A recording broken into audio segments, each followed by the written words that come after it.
Kai auga vaikai be tėčių, dėl vienų ar kitų priežasčių, tai kokią įtaką tai turi moteriai? Pirmas dalykas tai, kad jinai neturi to, žinai, pirmo matymo ir supratimo, koks yra vyras, ta vyriška energija, ir jinai remiasi tik tai į mamą.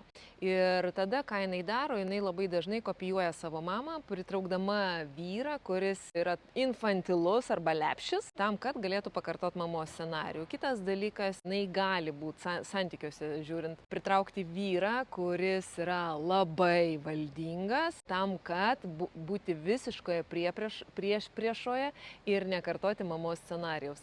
Ir trečias dalykas, santykiuose labai dažnai pasitaiko, kad tada tokia moteris santykiuose ieško ne vyro, o ieško tėčio. Taip, jinai susiranda vyrą, bet psichologiškai yra perkelimas būtent tėčio figūros į vyrą ir reikalavimai tada į vyrą yra kaip mažos mergaitės į